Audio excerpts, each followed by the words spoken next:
Hello, everybody. My name is Arif, and I have brought you one more class today. आज हम बात करने जा रहे हैं थ्री डिफरेंट वेज और three ways of talking about future. Future के एक्शंस और एक्टिविटीज को बताने के इंग्लिश में बहुत सारे तरीके हैं. उसमें से ये तीन बहुत कॉमन है. पहला है विल और शैल, सिंपल फ्यूचर, फ्यूचर इंडेफिनिट कह लें. बी गोइंग टू, और तीसरा है आपका प्रेजेंट कॉन्टिन्यूस. जी हाँ, प्रेजेंट कॉन्टिन्यूस का यूज भी फ्यूचर एक्शंस को बताने के लिए किया जाता है. इन तीनों में अक्सर कंफ्यूजन्स आती है, या अगर जो स्पीकर है उसको इसकी मीनिंग क्लियर ना हो सही से, तो हो सकता है कि उसके लिसनर के लिए ये मुश्किल हो समझना कि वो कहना क्या चाह रहा है. तो इसकी क्लैरिटी होना बहुत जरूरी है, जो मैं आपको कराने जा रहा हूं आज. तो सबसे पहले हम बात करते हैं विल शैल की. फ्यूचर सिंपल फ्यूचर कह लें या फ्यूचर इंडेफिनिट कह लें. इसका यूज बेसिकली हम तब करते हैं, मैं डेफिनेशन पढ़ देता हूं जो लिखा है. It's use to talk about future plans, intention at the time of speaking. जब आप बोलते समय डिसाइड करते हैं कि फ्यूचर में आप क्या करने वाले हैं, क्या एक्शंस करेंगे या किस सिचुएशंस की बात कर रहे हैं, ये डिसीजन आप बोलते समय ले रहे हो, तो ऐसे में आप विल शैल का प्रयोग करते हैं. स्पॉन्टेनियस, एकदम से आपने डिसीजन बनाया है, फ्यूचर इंटेंशन है, पहले से सोच नहीं रखा है, एट अ टाइम आप इस चीज को डिसाइड कर रहे हैं. ऐसे में अक्सर विल और शैल का यूज किया जाता है. जहां तक शैल का सवाल है, शैल का यूज आई और वी के साथ किया जाता है in formal English. Formal English में आई के साथ शैल का यूज करते हैं, बाकी सबके साथ हम विल का यूज करते हैं जब हम फ्यूचर प्लान्स या फ्यूचर इंटेंशन को बता रहे हो. हालांकि मॉडर्न इंग्लिश में जो वर्ड विल है वो सभी के साथ यूज किया जाता है. इवन आई और वी के साथ विल का यूज आप कॉमनली सुनते होंगे. आप आई और वी के साथ विल बोल सकते हैं. ये मॉडर्न इंग्लिश है. मॉडर्न इंग्लिश से मेरा मतलब है लैंग्वेज में समय समय पे तब्दीली आती रहती है, और ये वाइड लेवल पे आई और वी के साथ विल का यूज किया जाता है. आपको न्यूज़पेपर में मिलेगा, लोग बोलते हुए मिलेंगे, नेटिव स्पीकर्स बोलते हैं. बट ध्यान रखें, जब आप इंग्लिश को फॉर्मली डील कर रहे हैं तो आप आई और वी के साथ शैल लगाएं. तो ये कहना I shall help you in your homework, बिल्कुल वैसा ही है I will help you in your homework. So simple action को दर्शा रहा है. मान लो आप किसी से कहते हैं कि भाई अगर तू मेरा काम करेगा तो मैं तेरा होमवर्क करने में मैं तेरी मदद कर दूंगा. सॉरी, आप और आपके दोस्त डिसाइड करते हैं कि भाई कहीं कहीं घूमने चल रहे हैं, और आप ऐसे में बोलते हैं कि भाई गाड़ी मैं चलाऊंगा. तो एट अ टाइम आप डिसाइड कर रहे हैं फ्यूचर में कोई पर्टिकुलर एक्शंस करने के लिए. So I will drive, formal English में आई शैल ड्राइव का प्रयोग किया जा सकता है. इसी प्रकार आप कह सकते हैं I think we will visit our granny. Granny grand माँ और मैटरनल ग्रैंड मदर के लिए भी यूज कर लिया जाता है. मान लीजिए समर वेकेशंस की छुट्टियां पड़ने वाली है, और ऐसे में आपके जो स्कूल या कॉलेज टीचर्स है, प्रोफेसर्स है, वो आपसे पूछ रहे हैं कि भाई इस बार समर वेकेशंस का क्या प्लान है आपका. आप अपने और अपने कजन की बात कर रहे हैं या भाई और बहन की बात कर रहे हैं, और आप कह रहे हैं जी मुझे लगता है कि हम तो जी अपनी नानी के यहाँ जाएंगे. वो कहावत में कहते हैं ना कि लाइक लोग गर्मियों की छुट्टी में जगह जगह पे जाते हैं, और ये यूपी और बिहार वाले लोग चलो नानी के घर. ये काइंड ऑफ जोक कहीं पे पढ़ा था मैंने, दैट्स व्हाट आई शेयर.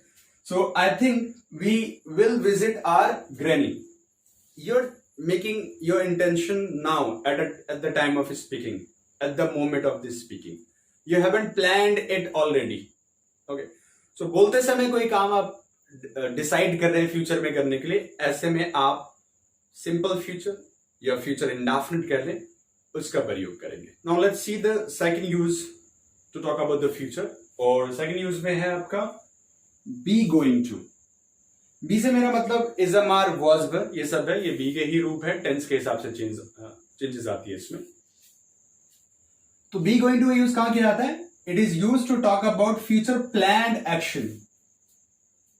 कोई चीज आपने पहले ही प्लान कर रखा है और उस चीज को दोहरा रहे हैं कि आप इस चीज को फ्यूचर में करेंगे, ऐसे में गोइंग टू का यूज किया जाता है। तो अगर हम बात करें सिंपल फ्यूचर की यानी विल शैल की और गोइंग की में डिफरेंस की, तो विल शैल का यूज फ्यूचर इंटेंशंस और प्लान को बताने के लिए किया जाता है जो कि eight a time of speaking decide किया जा रहा हो। गोइंग टू का यूज प्लान्ड एक्शन जो ऑलरेडी प्लान कर रखा है आपने उसको बताने के लिए किया जाता है। जैसे कि मैंने कुछ एग्जांपल लिखा है, this weekend I am going to watch movie with my friend, और फ्रेंड्स कह लो, मान लो आपने अपने दोस्तों के साथ मिलकर डिसीजन बना लिया पहले कि भाई इस वीकेंड हम साथ में मूवी देखने जाएंगे, सब चीज डिसाइड हो गया आपका। इसी दौरान इसी बीच में वीकेंड आने से पहले आपका दूसरा दोस्त आता है और आपको कहता है कि भाई इस वीकेंड पे तुम मेरे साथ मेरे मामा जी के यहाँ चल रहा है। आप कहते हैं नहीं यार, मैं तो अपने दोस्तों के साथ, मान लो हमारे ऑफिस के कलीग्स होते हैं, वो भी एक प्रकार के दोस्त हैं हमारे, उनके साथ मूवी देखने जा रहे हो और आपने ऑलरेडी प्लान कर रखा है। तो आप कहते हैं no I can't come, I am going to watch movie with my friends और with my colleagues. Already decided था, आप उसे दोहरा रहे, फ्यूचर एक्शन है, गोइंग टू का प्रयोग करेंगे। इसी प्रकार she is going to start her own business sorry, आपकी एक फ्रेंड है, मान लो लेट्स से मोनिका, कोई मोनिका के बारे में पूछ रहा है, उसे पता लगा कि भाई मोनिका ने जॉब छोड़ दिया। अब पूछते हैं भाई हुआ क्या उसे, मोनिका ने जॉब क्यों छोड़ दिया? तो मोनिका ने कभी आपको बताया था कि मोनिका अपना खुद का बिजनेस स्टार्ट करने जा रही है, बताया, पास में आपके साथ शेयर किया। अब आप उस चीज को दोहरा रहे हैं, सामने वाले को बता रहे हैं कि भाई मोनिका अपना खुद का बिजनेस स्टार्ट करने जा रही है। शी इज गोइंग टू या Monica is going to start her own business, planned actions था, उसी के अकॉर्डिंग जाके उसने अपना जॉब क्विट किया है और अब वो अपना बिजनेस स्टार्ट करेगी। कोई आपसे आपका वीकेंड प्लान पूछता है और हम अक्सर डिसाइड कर लेते हैं कि सैटरडे संडे को हम क्या करने वाले हैं। मान लो आपकी कार है, आपसे कोई पूछता भी इस वीकेंड क्या कर रहे हो, तो जी मैं इस वीकेंड अपनी कार की सफाई कर रहा हूँ, धुलाई कर रहा हूँ और करने वाला हूँ और करूंगा। हिंदी में कैसे भी बोल लें इस चीज को। अगर वो प्लान एक्शन आपने पहले प्लान कर रखा है, आप गोइंग टू का यूज करेंगे। I am going to wash my car this weekend. At a time अगर आप डिसाइड कर रहे हैं, आपको नहीं, आपने कुछ डिसाइड नहीं किया था और कोई पूछ रहा है क्या कर रहे हैं इस वीकेंड पे, आप सोचते और कहते हैं यार इस वीकेंड पे मैं अपनी कार की सफाई करूंगा भाई, तो ऐसे में लगाएंगे आई विल, या फिर आप आई शैल भी यूज कर सकते हैं। जो फॉर्मल इंग्लिश फॉलो करते हैं आई के साथ शैल बिल्कुल यूज किया जा सकता है, लेकिन मॉडर्न इंग्लिश में सबके साथ ही विल लगा दिया जाता है, तो आई और वी के साथ भी कॉमन है। तो इस बात पे बिल्कुल भी आर्ग्यू ना करें कि आई और वी के साथ शैल ही यूज होता है। रिटन इंग्लिश अगर आप फॉलो कर रहे हैं तो आप वहां पे शैल लगाएं, बोलचाल की भाषा में आपको विल ही मिलेगा।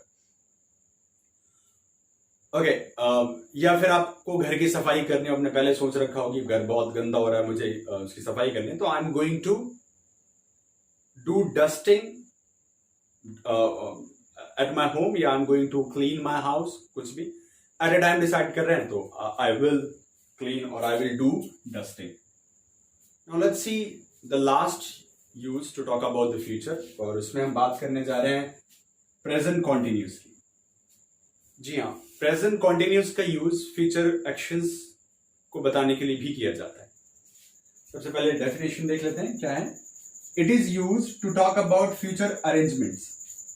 बी गोइंग टू और फ्यूचर कॉन्टिन्यूस कंफ्यूजिंग हो सकता है आपके लिए, क्योंकि लगभग दोनों में एक ही बात कही जा रही है, प्लान्ड एक्शंस और फ्यूचर अरेंजमेंट्स, पर इन दोनों में फर्क है, उस फर्क को देखते हैं।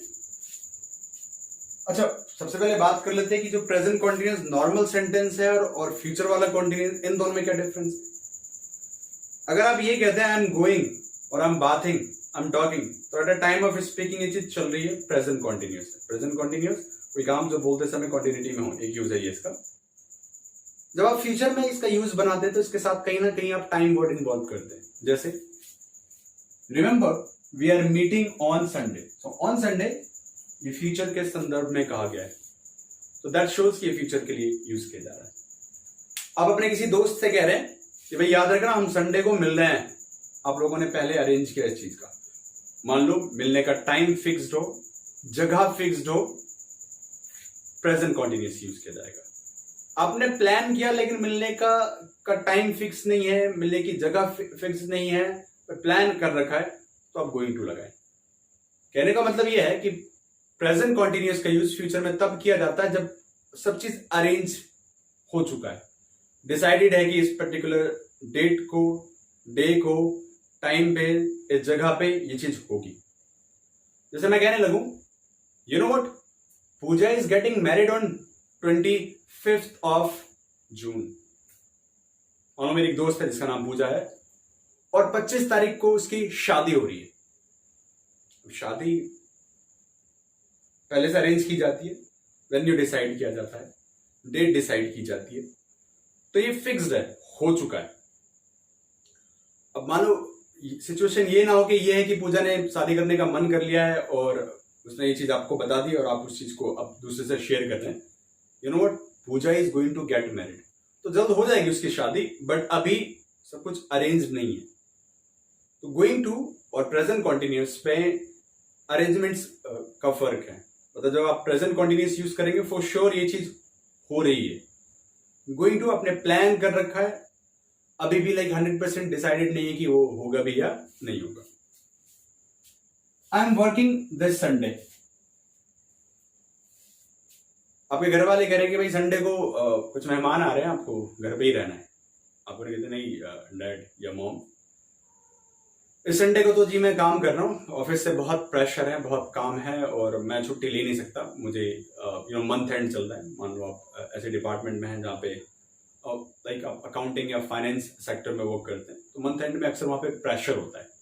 सो I am working on Sunday. आपने पहले से डिसाइड कर रखा है, ये आपके बॉस ने आपको कह दिया कि भाई इस संडे कोई छुट्टी नहीं है। छुट्टी लिया तो समझो कि आप अपने जॉब से हाथ धो बैठोगे, तो भाई ये जॉब से तो रिस्क लेना नहीं है आपको, मेहमान तो आते जाते रहेंगे। So I am working on this Sunday, fixed है, होगा ही होगा।